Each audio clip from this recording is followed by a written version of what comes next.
सिसोदिया को गिरफ्तार किया, इन्होंने संजय सिंह को गिरफ्तार किया, इन्होंने कल अमानतुल्ला खान के यहाँ ईडी की रेड की। मामला चूँकि कोर्ट में है, मैं सब जुडिस है, मैं ज़्यादा नहीं बोलूँगा, लेकिन अगर आपने मनीष सिसोदिया के केस में पिछले हफ्ते सुप्रीम कोर्ट में जो सुनवाई हुई, अगर आपने, तो जिस तरह से जज बार बार उनसे एक ही सवाल पूछ रहे थे कि कोई तो सबूत दो, कोई तो सबूत दो, इन लोगों के पास एक भी सबूत नहीं था मनीष सिसोदिया के खिलाफ। तो इसका मतलब सारे के सारे केसेस झूठे किए जा रहे हैं। कल जो अमानतुल्ला खान के यहाँ रेड हुई, वो भी एक तरह से, जिस तरह से आम आदमी पार्टी को ख़त्म करने के लिए मोदी जी की पूरी मुहिम है, उसी का एक हिस्सा है। आज तक एक नए पैसे का कहीं कोई हेरा फेरी नहीं निकली। मैं नरेंद्र मोदी जी को चैलेंज करता हूँ, आप इतनी इंक्वायरी हमारी, बोले बस घोटाला कर दिया केजरीवाल ने, सड़कों का घोटाला कर दिया, बिजली का घोटाला कर दिया, पानी का घोटाला, इतने घोटाले, इतनी जांच करा ली। एक नए पैसे का मैं चैलेंज करता हूँ, एक नए पैसे का अगर आपको कहीं कुछ मिला हो, अगर मिला हो तो आपको लगता है मेरे को छोड़ देते मोदी जी, कहीं कुछ नहीं मिला उनको।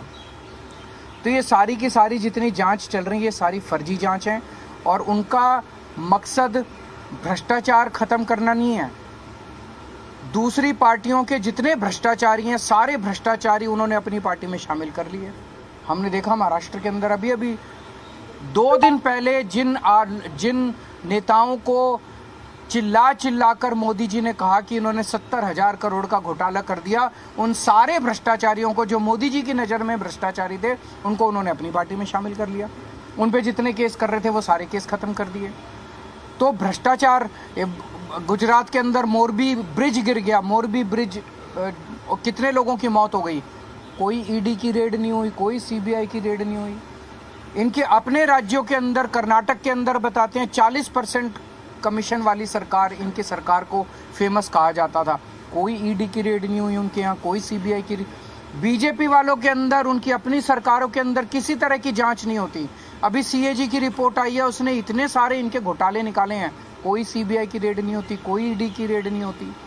बताते हैं ये अपने दोस्तों के इन्होंने अरबों रुपए के लोन माफ़ कर दिए, कोई ईडी की। तो भ्रष्टाचार खत्म करना इनका मकसद नहीं है, इनका केवल और केवल मकसद है विपक्ष के लोगों को किसी भी तरह से तंग करना। बहुत ज़्यादा अहंकार हो गया मोदी जी को।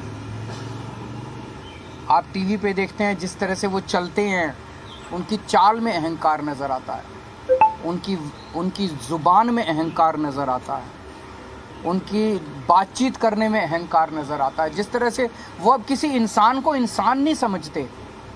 और अगर किसी देश के राजा को इतना ज़्यादा अहंकार हो जाए तो फिर उस देश की तरक्की कैसे हो सकती है।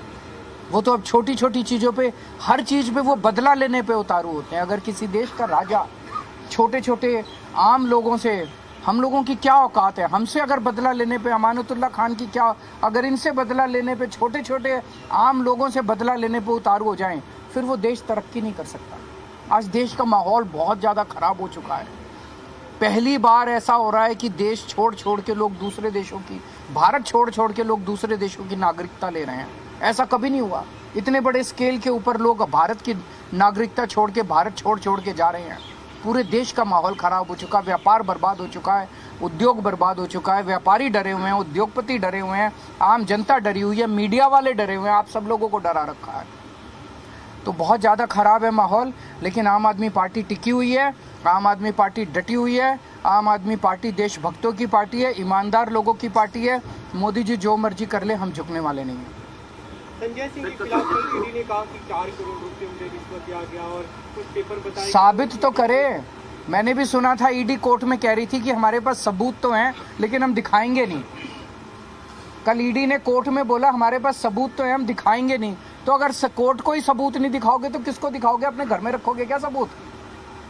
सर संजय सिंह ने कोर्ट को कहा कि उनकी सुरक्षा को लेकर कई सारे कंसर्न है, ये भी कहा कि एनकाउंटर किया जा सकता है उनका, तो उसकी जिम्मेदारी कौन लेगा? तो मैं उम्मीद करता हूं कि कोर्ट इस बारे में वो लेगा और उसके ऊपर उचित कदम उठाएगा।